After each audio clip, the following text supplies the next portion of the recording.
España se industrializaba rápidamente y se requerían, en las principales ciudades, toda suerte de materias primas. En Turdes, la nueva población de origen catalán reactivó la producción de minerales, completamente abandonada por los señores de Tarsis en los últimos siglos. Así, como si los milenios no hubiesen transcurrido, el oro y la plata volvían a ser extraídos de las sierras por los señores de Tarsis. No obstante, la atención que la nueva situación exigía, hacia mediados del siglo XIV, todo estuvo bajo control. Para entonces, 5 de aquellos 6 iniciados ya se habían recluido en la caverna secreta. Cuando llegaron los valentininos a Huelva, el condado pertenecía a Sevilla. Alfonso XI de Castilla lo cedió en 1338 al Gran Maestre de Santiago, con lo que reapareció el peligro golem. Además de ser una orden céltica eminentemente golem, muchos templarios se habían refugiado en ella luego del proceso promovido por Clemente V, y entonces comenzaron a infestar la región. Sin embargo, 14 años después, el infante don Pedro se lo quita al Gran Maestre para obsequiarlo a María Padilla.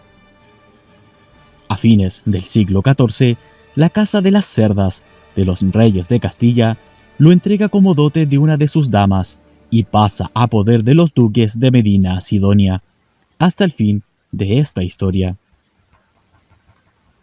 La influencia de la Casa de Tarsis sobre la orden de predicadores se mantuvo en los años siguientes, ya que el Circulus Dominicanis prosiguió funcionando en secreto, tratando de dirigir la Inquisición contra los miembros del pueblo elegido y los golem, procurando impulsar el modelo de nación mística perfeccionado jurídicamente durante el reinado de Felipe el Hermoso y concretado en parte por ese gran rey.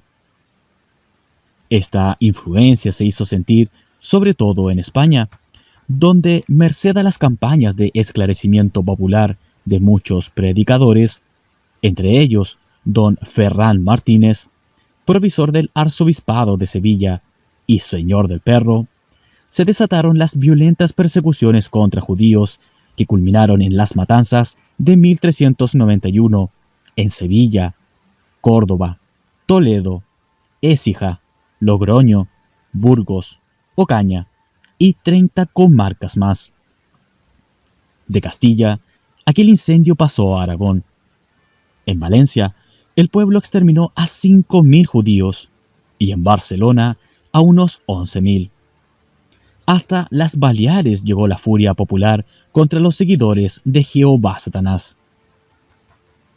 Corriendo peligro de ser aniquilados en Castilla y Aragón, hallaron seguro refugio en Portugal, donde el marrano don Moisés Navarro, enquistado en el gobierno, había conseguido 2 bulas locales de los papas Clemente VII y Bonifacio IX, que impedían la conversión compulsiva de los judíos.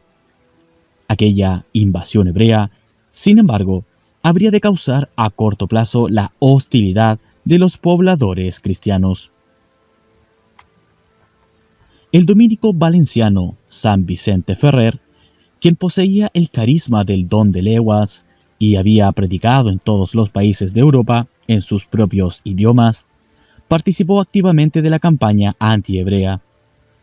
Él fue quien inspiró la bula de Benedicto XIII, que prohibía a los israelitas la posesión del Talmud y los obligaba a que traxesen tabardos con una señal bermeja para que así pudiesen ser conocidos de todos y se lograse evitar el daño que su trato trae a los cristianos.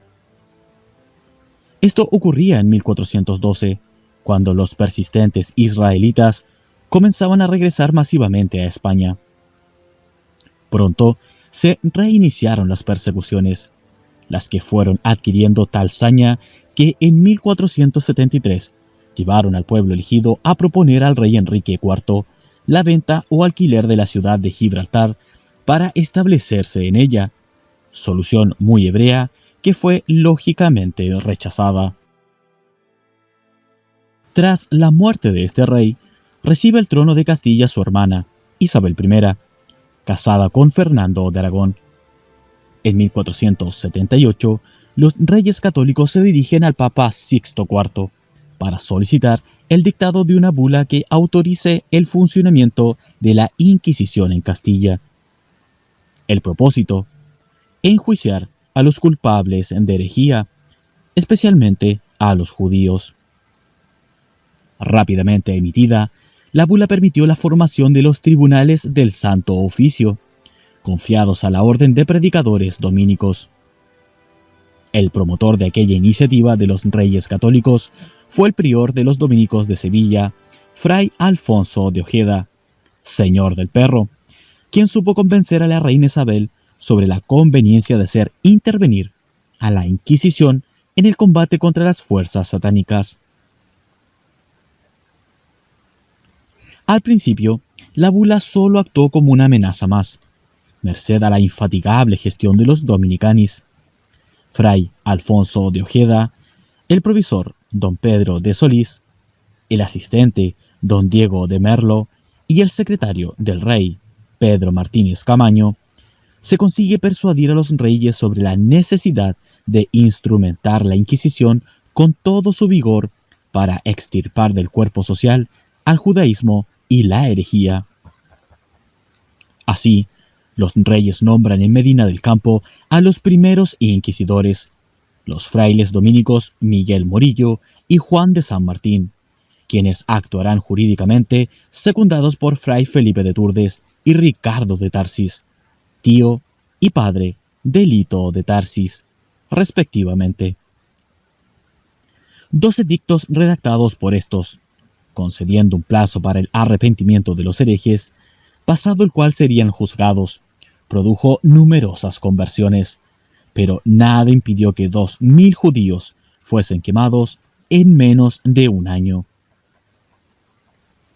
Cuando en 1483 el prior del convento de Santo Domingo de Segovia, Fray Tomás de Torquemada, es nombrado inquisidor general de la Corona de Castilla, Fray Felipe de Turdes y Ricardo de Tarsis pasan a revistar como sus asesores jurisconsultos, a quienes se encarga la redacción del manual de la Inquisición moderna.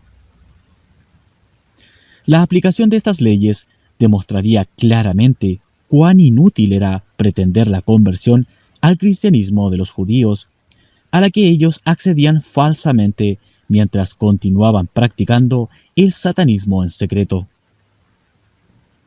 Frente a la evidencia, los reyes católicos decretaron el 31 de marzo de 1492 la expulsión de los judíos de los reinos de Castilla y Aragón, en el plazo de 4 meses, medida más benigna que la de Felipe el Hermoso, pero igualmente eficaz. El asilo se los brindó nuevamente Portugal, pues su rey, Juan II, había sido educado por instructores judíos y subestimaba completamente el peligro que aquellos representaban para la salud del reino. Pero esta vez la protección duraría poco, pues en 1495 muere Juan II, dejando como heredero de la corona a Manuel I. Para infortunio de los hebreos, este rey estaba casado con una hija de los reyes católicos y sumamente esclarecido sobre los motivos de la Inquisición española. En 1497 firma un decreto semejante al castellano de 1492, por el cual se expulsa a los judíos del territorio portugués. El destino del pueblo elegido los llevaría ahora a Holanda, particularmente a Ámsterdam, que ganó el apodo de la Nueva Jerusalén, y otras ciudades importantes, así como también los Países Bajos, donde pronto controlaron los resortes del poder, practicaron la especulación y convirtieron a esas naciones en las potencias bancarias y masónicas que conocemos en la actualidad. Atrás de todas estas persecuciones españolas contra el pueblo elegido, naturalmente, se encontraba la Casa de Tarsis, que procuraba frenar la llegada de Quiblón. Pero tal objetivo, como lo sugería el capitán Kiev, sería muy difícil de realizar. En 1484, el gran mago hebreo ya se encontraba en España y en 1492 consagraría las nuevas tierras de la India, habitadas por 3 pueblos sacrificables, a la gloria de Jehová Dios. Quiblón era un judío converso oriundo de Galicia, a los que en la Edad Media se denominaban genoveses.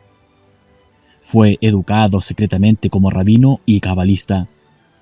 Para favorecer su alta misión, se le inventó luego una historia apócrifa, oscureciendo todos los datos que permitiesen conocer su origen y borrando las pistas de sus pasos. De ello se ocuparían durante los siglos siguientes sus hermanos de raza. Tal como lo exige la Cábala, para quien ha de recibir de la Shekinah la voz de Metatrón, el rabí debería poseer 70 nombres. De ellos conocemos solo algunos: Escolnus, Escolbus, Escolvo, Escolbus, Escolvo, Colonus, Escolum, Escolum, Colum, Colom, Colombo, Colón, etc. Vale decir que me refiero a Cristóforo Colombo o Cristóbal Colón, el célebre almirante más conocido por el descubrimiento, entre comillas, del continente americano que por sus actividades esotéricas. Quiblón venía para cumplir las profecías de Beri Birsa, para ofrendar el holocausto de agua, Mem, a Yahvé Sebaot. Y para ello se había preparado muchos años y pasado por muchas pruebas definitivas. En particular, Quiblón debió dar muestras de su dominio para abrir las puertas del paraíso y cerrar las puertas del infierno. Esta última prueba la demostró en 1477, cuando viajó a Groenlandia como piloto de una armada danesa a cerrar las puertas de Thule. Es conveniente remitirse a esta operación de magia mayor para comprender sus acciones posteriores. Todo comienza con un inexplicable y perturbador hecho ocurrido en el siglo XIV. La población vikinga de Groenlandia, unas 10.000 personas durante el siglo XIII, desaparece sin dejar rastros en el siglo siguiente. Para entender lo sucedido, hay que remontarse al siglo X, a la época en la que los golem católicos controlan a los normandos y avanzan hacia el norte de Europa, sometiendo a sangre y fuego a los pueblos bárbaros y paganos de Dinamarca, Suecia y Noruega.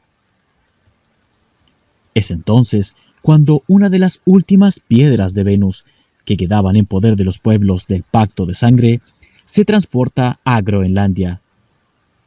Lo hace Eric el Rojo, un guerrero sabio de valor singular, cuya determinación le acarrea la imposibilidad de regresar a su patria. Él sería quien daría su nombre actual, Tierra Verde, a la helada isla en el año 986. Y su familia formaría una estirpe de Noyos y Brayas que cuidarían de la piedra en los siglos posteriores, cuando ya las relaciones culturales con los pueblos europeos se hubieron restablecido. Aquellas relaciones atraerían a los misioneros católicos hacia los asentamientos vikingos, pero la piedra no caería en poder de los golem, pues los custodios le ocultarían en regiones sumamente agrestes del noroeste groenlandés. En el 999, Leif Erikson trae el primer sacerdote católico, al que siguen muchos más en los viajes sucesivos. No obstante, la resistencia de los norreses al pacto cultural se extendería durante todo el siglo XI. De cualquier manera, la próspera colonia de Eric el Rojo, con más de 200 granjas, tenía ya 2 iglesias y 2 conventos en 1124. El Papa Pascual II nombra el primer obispo, Erik Knutsson en 1121, al que suceden 16 más hasta 1409. En 1290 llega a la isla el primer Dominicanis, Thorbjorn, quien se ocupa de combatir a los golem y llama en su auxilio a un miembro de la Casa de Tarsis. Se funda así, en Gardar, el famoso monasterio de Nuestra Señora de Thule, donde se escribieron dos poemas de los Edda, el Atlak Vida y el Atlak Mal. En Gardar, justamente, existía el monasterio golem de San Bernardo, y en dicha ciudad se centraría la oposición más encarnizada entre los golem y los dominicanis, debido a que aquellos sospechaban que muy cerca se encontraba la piedra de Venus, y se resistían a abandonar el lugar sin haberla encontrado.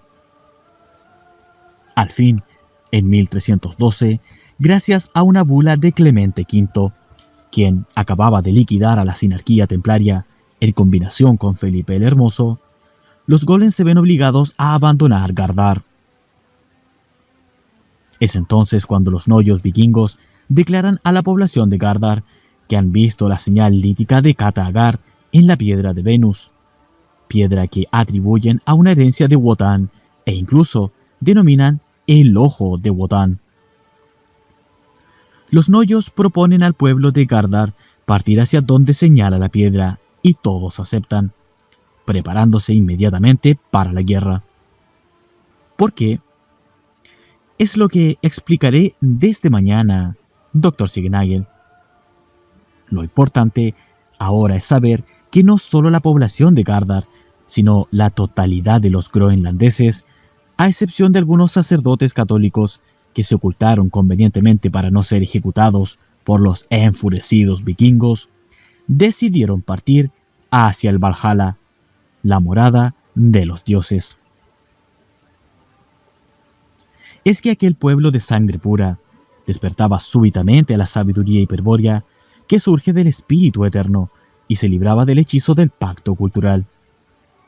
Se había transmutado y solo ansiaba partir hacia el origen, sin importar la índole del enemigo que se interpusiera en su camino.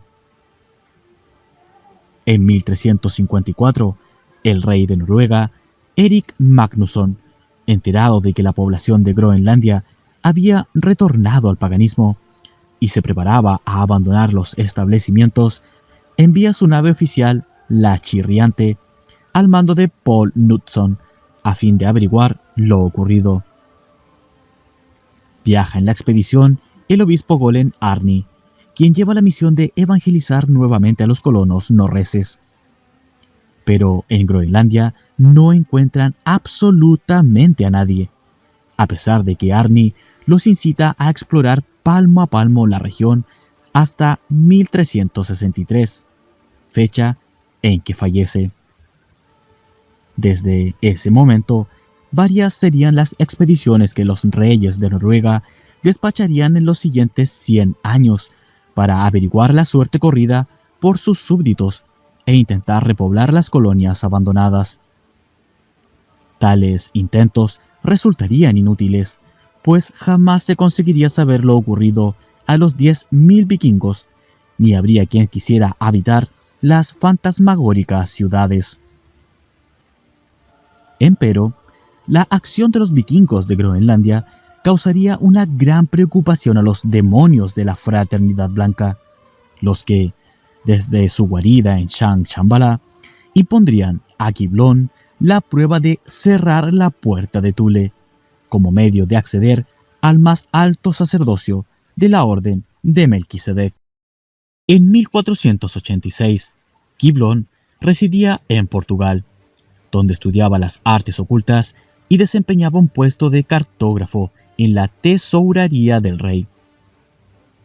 Ese año, el rey Cristian de Dinamarca solicita a su primo, el rey Alfonso V de Portugal, un muy buen piloto y cartógrafo para guiar a su próxima expedición a Thule, la cual tenía por fin localizar a las colonias cristianas de quienes no se tenía noticias desde hacía más de 100 años.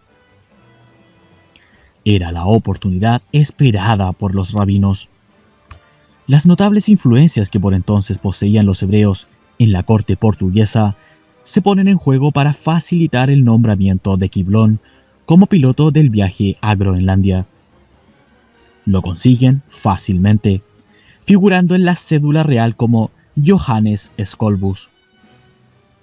En 1477, pues, Quiblón se presenta frente a las costas de Groenlandia, dispuesto a emplear toda su ciencia y su fe en el Creador Uno para cerrar la puerta de Thule.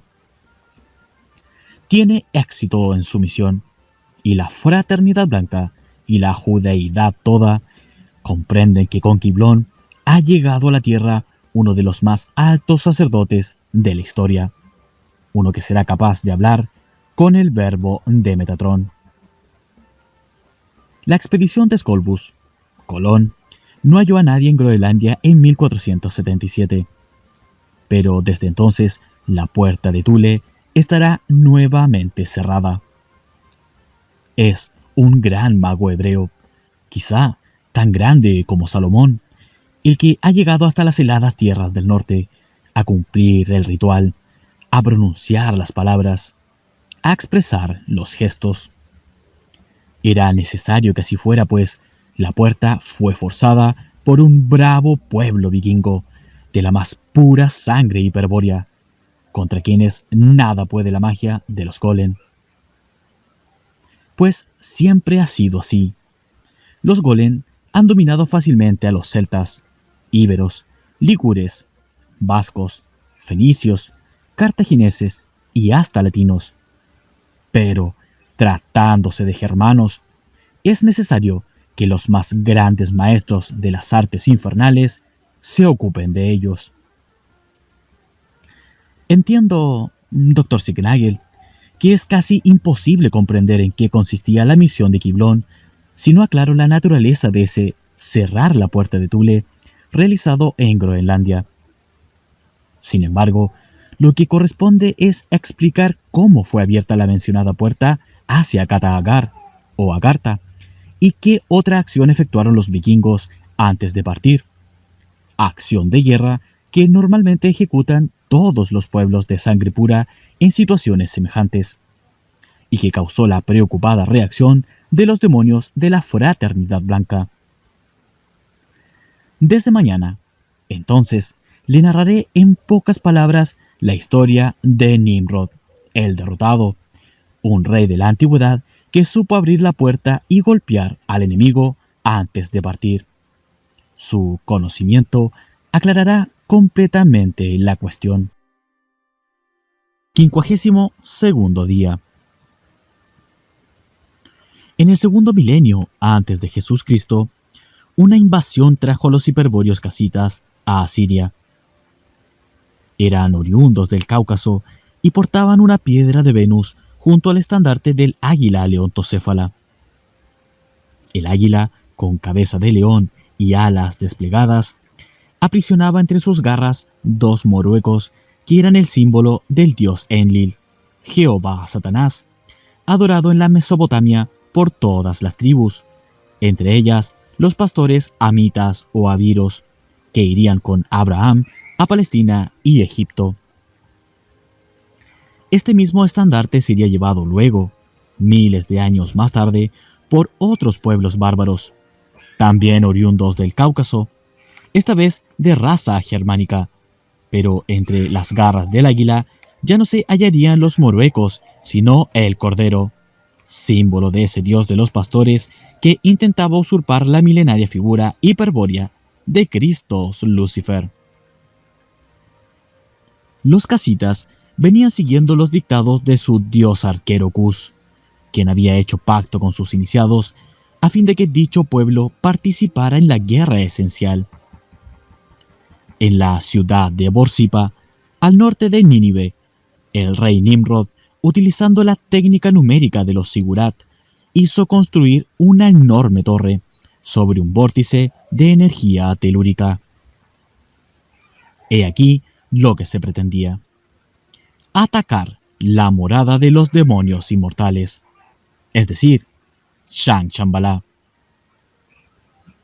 Este propósito, que puede parecer hoy producto de una desenfrenada fantasía, es, sin embargo, perfectamente posible, y la prueba de ello está en el éxito obtenido por Nimrod cuando su élite de guerreros arqueros hizo blanco y derribó a varios de los demonios inmortales.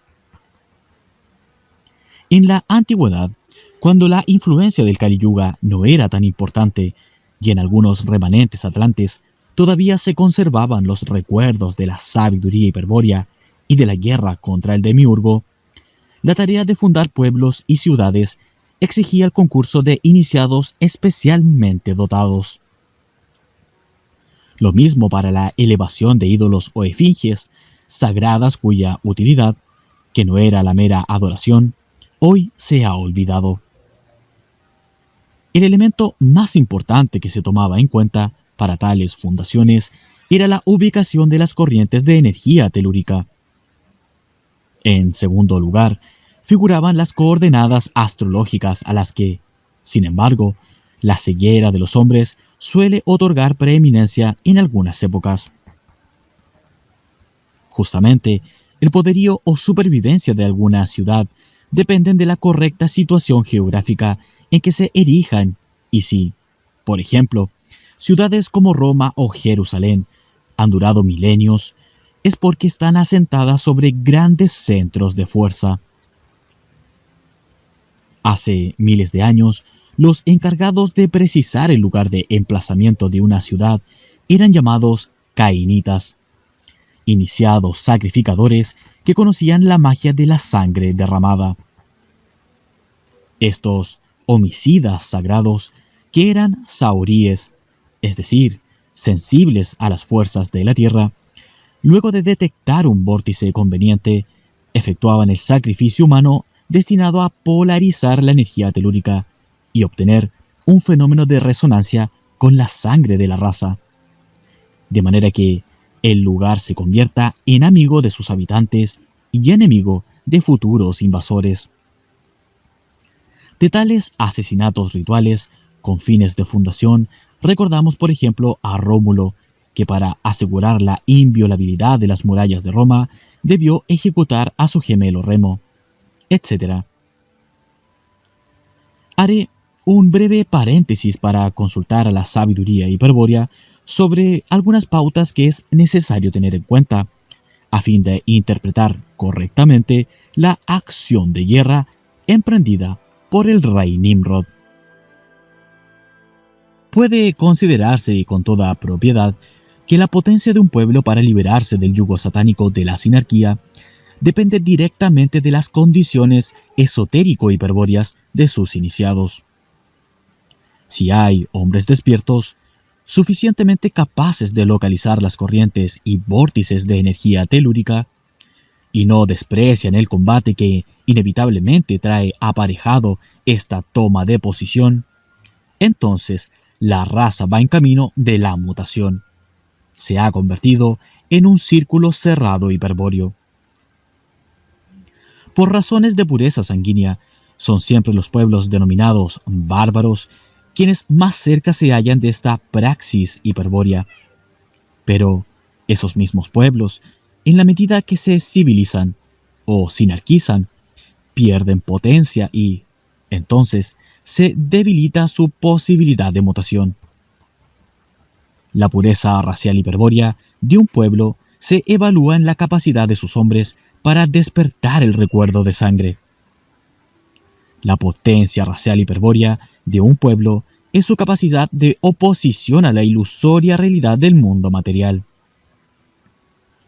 Significa tomar parte activa en la guerra esencial y, por lo tanto, supone alguna concepción estratégica hiperbórea. La potencia se evalúa entonces por la claridad de los fines y objetivos estratégicos que son capaces de formular los hombres y por los pasos efectivos que se den en tal sentido. El resultado de la acción jamás se califica por alguna pauta material. Más aún, la acción jamás se califica en absoluto. Para la sabiduría hiperbórea, lo que importa es la estrategia, esto es, la claridad de metas y objetivos y la forma de obtenerlos, o sea, la potencia. En todo caso, la acción se califica a sí misma, independientemente de los resultados. El éxito o fracaso de una acción no tienen sentido en la estrategia hiperbórea, pues tales palabras remiten a conceptos elaborados a partir de una incorrecta percepción del mundo, de Maya, la ilusión.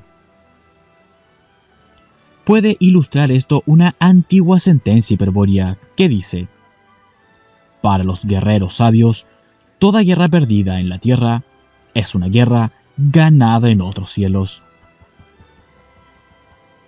Volviendo al concepto hiperbóreo de potencia racial, puedo decir que, en general, un pueblo potente es aquel que, habiendo identificado al enemigo, pasa a la acción de guerra en el marco de una estrategia hiperbórea. Y, en particular, que un pueblo de gran potencia es aquel capaz de atravesar el umbral y trasladar el teatro de operaciones al plano de los inmortales. Existen muchas maneras de atravesar el umbral.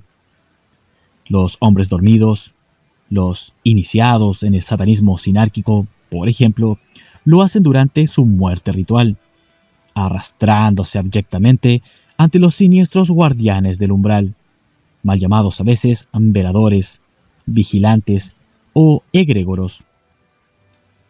Luego de demostrar su evolución mediante juramentos, pactos y alianzas, reciben la iluminación, o sea, pierden todo contacto con el origen y sufren el encadenamiento definitivo al plano universal del demiurgo Jehová Satanás. Entonces, pueden atravesar el umbral y participar en 1000 ceremonias o aquelarres distintos, de acuerdo a la secta o religión que los haya iniciado, y que tienen la sorprendente característica de ocurrir solamente en la conciencia del adepto, pues se trata de una miserable ilusión. Los inmortales de Changchanbalá jamás harán participar a nadie en sus reuniones, como no sea para destruirlo. Sin embargo, no son pocos los imbéciles que creen conocer el Sancta Sanctorum de la Fraternidad Blanca y a su instructor planetario, el Rey del Mundo. Pero hay otra manera de atravesar el umbral, que no requiere de humillaciones ni promesas, y que no implica la total confusión sanguínea del hombre, como en el caso de la iniciación sinárquica. Es la que consiste en plantarse orgullosamente, con las armas en la mano, ante los guardianes del umbral y destruirlos. Se dirá entonces: pero, ¿dónde está el umbral? ¿No se trata de un símbolo iniciático? No lo es. La estrategia sinárquica se basa en confundir, esto es, tornar oscuro lo que debería ser claro. Y una táctica muy utilizada es dar sentido irreal, simbólico, a aquello que se desea ocultar y, por otra parte, exaltar como real y concreto aquello que se desea revelar. Así, una realidad como la existencia de las puertas inducidas o dimensionales es considerada por las gentes sensatas una fantasía y, por ejemplo, utopías como el comunismo, el socialismo, la ONU o el gobierno mundial son tenidas fanáticamente como posibilidades reales. El umbral, o sea, la entrada hacia el plano en que moran los demonios inmortales, puede ser fijado y abierto si se posee una técnica apropiada. La sabiduría hiperbórea enseña a abrir puertas inducidas para su uso en tácticas ofensivas de 7 maneras diferentes. Una es utilizando la tecnología lítica. Otra es brúnica. Una tercera aprovecha las energías telúricas. Una cuarta es fonética, etc. Pero todas se basan en la distorsión del espacio, en la intersección de planos y en el dominio del tiempo. Abierta la puerta por cualquier sistema, debe procederse con energía y decisión, a causar el mayor número posible de bajas al enemigo. Puede producir sorpresa esta posibilidad, pero lo cierto es que los demonios inmortales de Chang Chambala pueden morir. Estos inmortales, maestros de sabiduría, gurúes, golem, sabios de Sion, Black Inman, etc., están irremediablemente ligados al demiurgo. Son inmortales mientras dure la creación material, es decir, en tanto el demiurgo mantenga su voluntad puesta en la manifestación. Su existencia es la suerte del animal hombre. Pero conviene tener presente que en la Isla Blanca de Chang Chambala, junto con los demonios inmortales, coexisten en una mayor jerarquía los 200 hiperbóreos venidos de Venus que causaron la mutación colectiva en la Tierra y encadenaron a los espíritus eternos en los animales hombres que había creado el demiurgo. Los 200 hiperbóreos son los dioses traidores de la Atlántida y los señores de la llama de Lemuria. Ellos son verdaderamente inmortales, pero como han tomado cuerpo físico a fin de copular con la raza humana, cumpliendo sus absurdos papeles de Manú, pueden ser desencarnados violentamente, acción que, aparte de trastornar sus planes, tiene la virtud de destruir la matriz genética de las presuntas razas raíces. Se puede, entonces, matar a los inmortales, que solo lo son si no se ejerce violencia contra ellos, pues habitan un pliegue del espacio en el que el tiempo transcurre de un modo diferente, de tal suerte que sus cuerpos se mantienen fisiológicamente estables en una edad determinada. Con esta terrible afirmación, cerraré aquí el paréntesis doctrinario que abrí más atrás.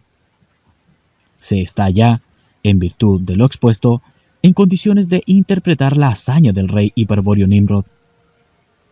Por ejemplo, se puede ahora calificar a los casitas como gran potencia racial por haber llevado, de acuerdo a la definición anterior, el teatro de operaciones a la guarida de los demonios inmortales. Proseguiré, entonces, con el relato. Repetiré lo dicho al comienzo. Los casitas habían pactado con su dios Arquerocus para participar en la contienda esencial. Eran guerreros temibles, perfectamente capaces de hacer frente a bestias, hombres o demonios. Peregrinaron durante años hasta que los iniciados cainitas decidieron que la serpiente de fuego más poderosa, esto es, el vórtice de energía telúrica, se hallaba dentro de los límites de la ciudad de Borsipa, que ya existía y estaba habitada por una tribu de pastores aviros.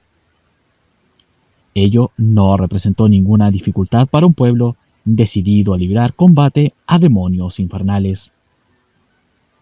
En breve tiempo, los casitas dominaban la plaza y sus iniciados cainitas realizaban los rituales necesarios para calmar a la serpiente de fuego.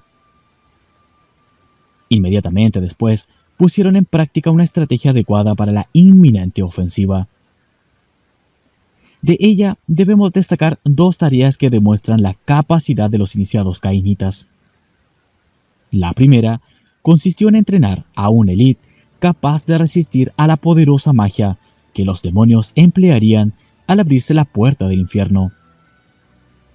Esta élite hiperbórea, ancestro lejano de la SS, tendría la sagrada misión de exterminar a los demonios, faena alucinante en la que, seguramente, perderían la vida o la razón. La otra tarea era quizá la más simple de ejecutar, pero la que requeriría mayor destreza en el manejo de la sabiduría hiperbórea. Construir la torre mágica que, merced a la armonía de sus exactas dimensiones, su forma y su funcionalidad, canalice la energía telúrica dispersándola en torno al ojo de la espiral de energía. En la arquitectura de templos, lo más importante, desde el punto de vista de la funcionalidad ritual, es el plano de la base, su símbolo. Los más utilizados son la base circular, en cruz u octogonal, aunque también se han construido con base rectangular, pentagonal, hexagonal, etc. Pero en la arquitectura hiperbórea de guerra suelen construirse edificios semejantes a fortalezas cuyo plano de la base casi siempre es un laberinto. Debe utilizarse tal figura debido a exigencias técnicas de la canalización de energías telúricas, y puedo agregar que la aplicación de la técnica de los laberintos es otra de las 7 maneras de abrir puertas inducidas. Por supuesto, no cesaré de repetir que los productos de estas técnicas hiperbóreas no son automáticos, es decir, incluyen en su funcionalidad la participación de hombres entrenados. El plan de guerra de Nimrod constaba, entonces, de 3 pasos. Primero, abrir la puerta al plano de Changchanbalá. Segundo, acceder al famoso umbral de la iniciación sinárquica. Tercero, atacar, atacar, atacar. Para complementar esta colosal estrategia, se contaban una serie de detalles logísticos, como por ejemplo la elección de las armas o la posibilidad de emplear las antiquísimas corazas mágicas de la Atlántida. Con respecto a las armas, los iniciados cainitas decidieron que los guerreros emplearían flechas construidas según una antigua fórmula.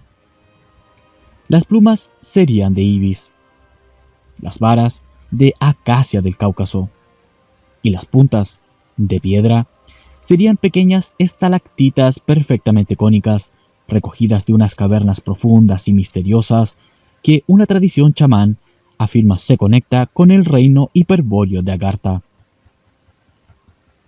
En cuanto a las corazas mágicas, es fácil figurarse hoy, a la luz de la moderna tecnología electrónica, cómo sería un campo electrostático precipitador de materia, envolvente de todo el cuerpo. Sin embargo, esta coraza electrónica, llamada mágica en la época de Nimrod, era una defensa común en los días de la Atlántida, hasta unos 12.000 años atrás.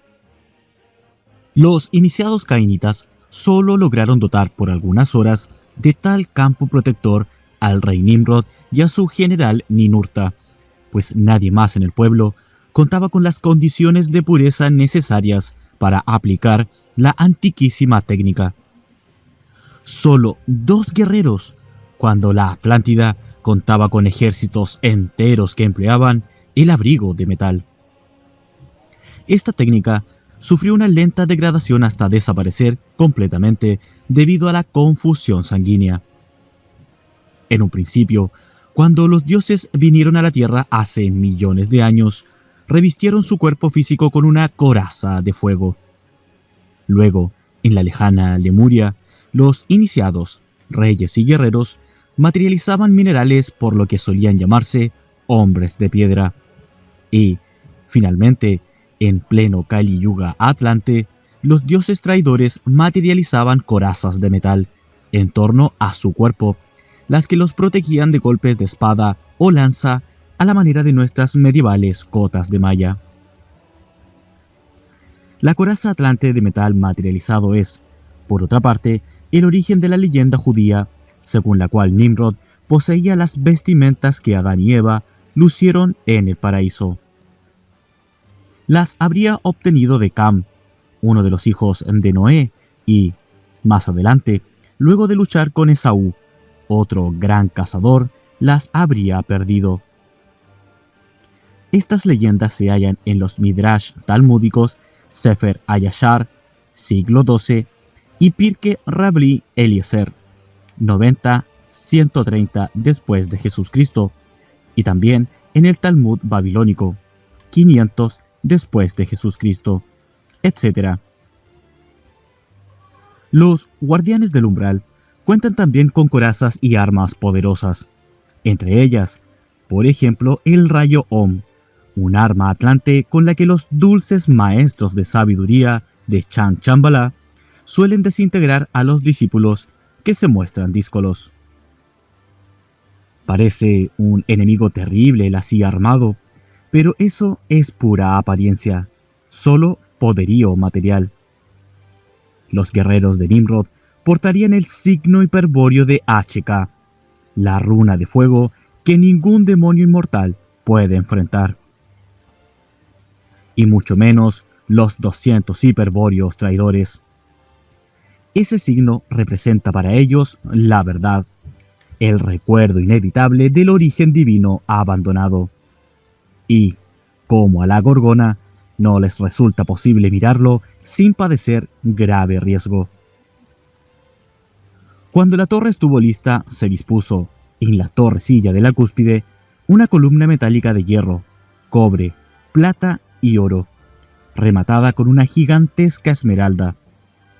Dicha piedra había sido entregada a los casitas por el dios Cus, cuando los comprometió en la lucha con el demiurgo Enlil, Jehová Satanás, cuya morada estaba en Babilonia. Y según contaban los iniciados entre susurros, la piedra sagrada había sido traída de Venus por los dioses que acompañaban a Cus cuando llegaron a la tierra, antes que el hombre existiera. Durante las muchas décadas que duró la travesía de los bárbaros, desde la ladera del monte Elbrus, en el Cáucaso, la posesión de este presente del cielo fue el estímulo que permitió afrontar todo tipo de penalidades.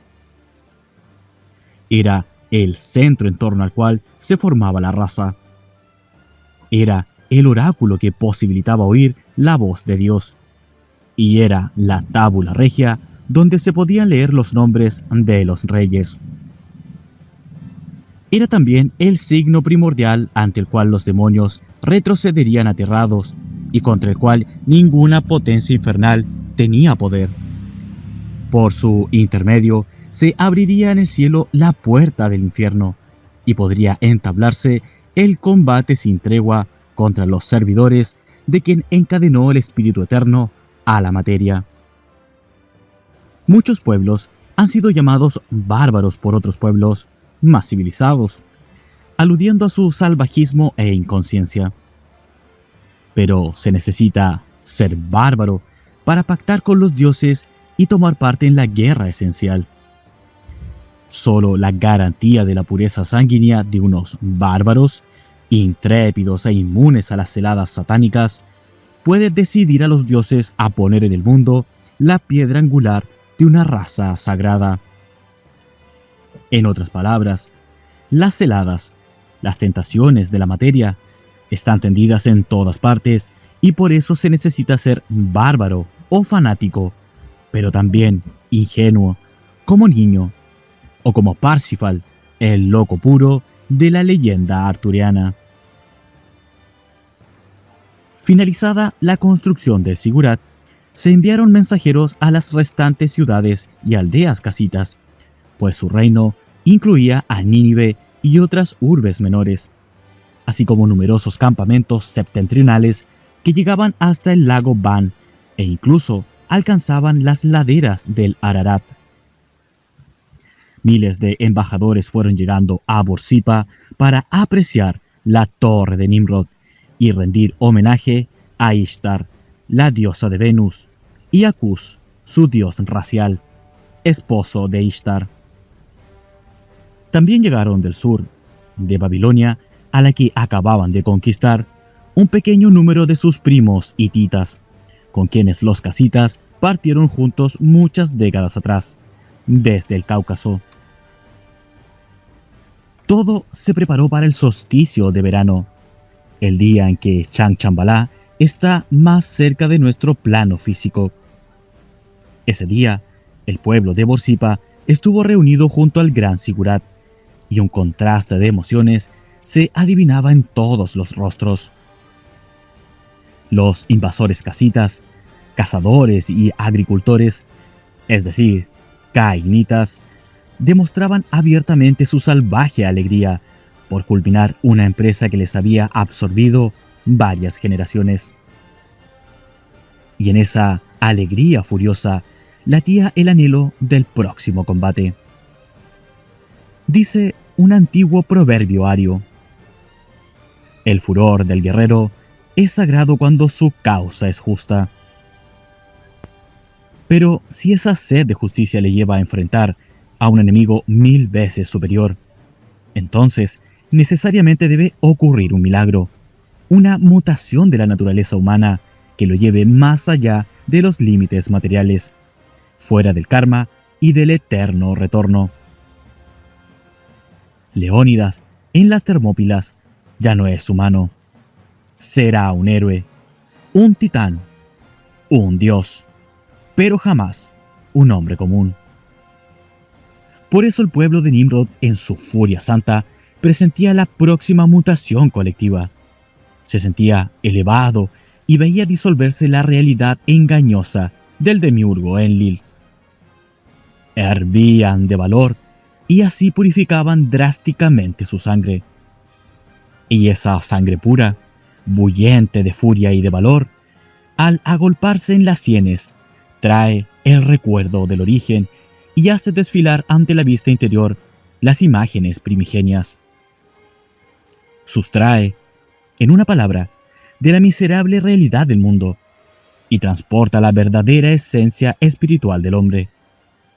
En estas circunstancias mágicas, no es extraño que todo un pueblo gane la inmortalidad del Valhalla. Contrastando con dicha euforia guerrera, se advertía una angustia terrible retratada en los rostros de numerosos ciudadanos. Eran quienes constituían la primitiva población aviro de Borsippa, pastores y comerciantes que adoraban desde siempre al demiurgo Enlil. Según sus tradiciones, Jehová Satanás había preferido al pastor Abel y despreciado al agricultor Caín, lo que es coherente puesto que pastor es el oficio del animal hombre, hijo de Jehová, según enseña la sabiduría hiperbórea. Por estas razones, experimentaban un odio profundo contra el rey Nimrod y los iniciados caínitas. Un odio como solo pueden sentir los cobardes, aquellos que, en todo semejantes a los moruecos y ovejas que apacentan, se autodenominan pastores. Ese odio al guerrero es el que disfrazado hipócritamente exalta las virtudes del sentimentalismo, la caridad, la fraternidad, la igualdad y otras falsedades que se conocen muy bien por sufrirlas en esta civilización de pastores en que nos ha hundido el judeocristianismo de la sinarquía. Y ese odio, que estoy considerando, surge y se nutre de una fuente denominada miedo.